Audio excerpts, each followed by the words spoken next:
I had a really rough go because the pain cut me to the core. In the end, somehow I lived through that first month, and then I got a call from Greg.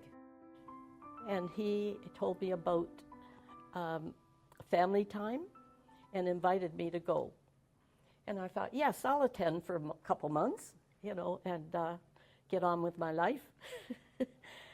Well,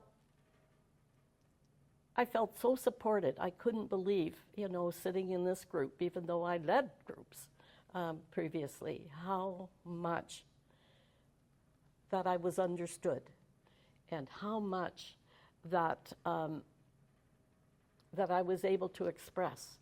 And I got to a point where I thought after 2 or 3 months that I could get ready to leave the group.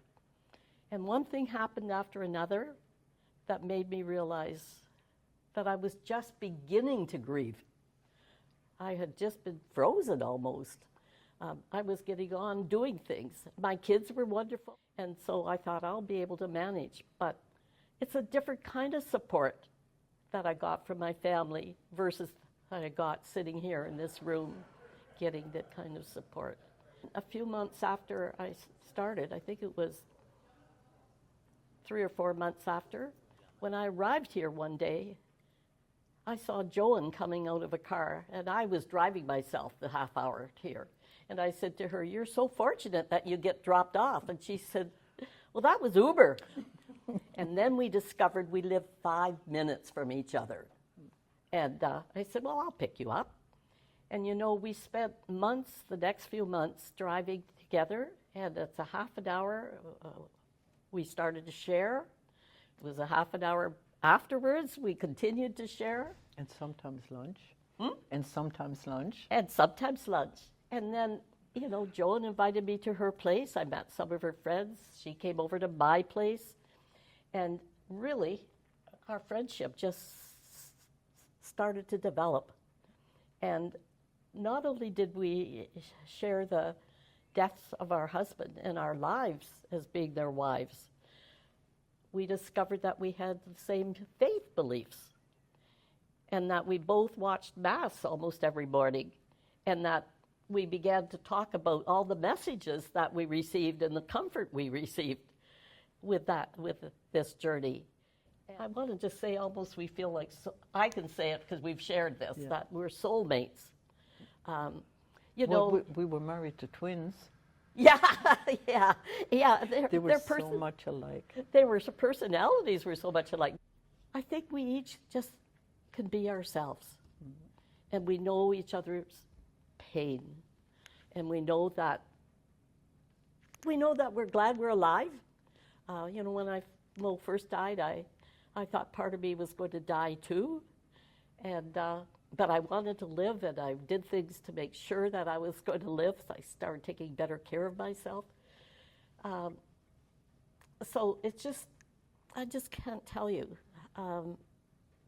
how much that this place, this group, and the music therapy has helped me to grow. I'm a different person than I was before Mo died. I mean, I've got lots the same, but I think I'm more empathic. I'm appreciating things more. I have relapses, but the phone call just helps me just to settle down again. But after about a year and maybe 4 or 5 months, I realized I was ready to leave. Joan and I talked about it, and she said, "I am too." So we both actually left at the same time. The support was unbelievable. Shortly after Jack passed away, I got a phone call from Greg. And of course then, there was no meetings in person. It was phone or Zoom. And Greg called to, see how I was doing, see how I was coping. And I got those phone calls for sometimes every second, every third week, right up until we started. One familiar face when I came to family time was when I saw Anne, who was on the Zoom with Michelle, was also at family time as a volunteer. And that was good. And of course, during my phone calls with Greg, he was such a listening person and very, very, you know, compassionate and, you know, quite interested in how I was dealing with it. And there were times I thought I was dealing okay, but then there were other times I knew that I was just lost. I was like I was in a hole and couldn't pull myself out, and didn't think that there was any redemption. And I kept going around looking, hoping I would see Jack somewhere in his chair, or, you know, but I never did. And when I started, Greg asked me would I be, you know, think about coming to family time, and I said yes, I would. And family time just gave me such a help, a challenge for traveling on the, you know, the grief journey that I was going through. And there you had a very safe space and comfortable space, and knew you weren't being judged. You were surrounded by people who were going through their difficult times, and surrounded by beautiful people who were suffering too, were suffering the pain of loss. And with Greg's and Anne's guidance,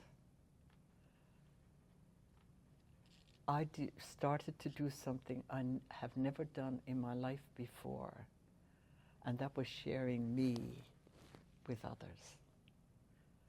I never thought, I always had the feeling, well, who would want to listen to my,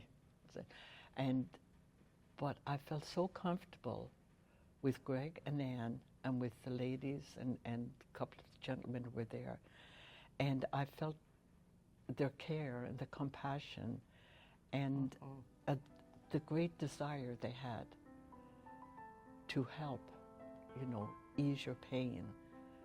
And that was unbelievable.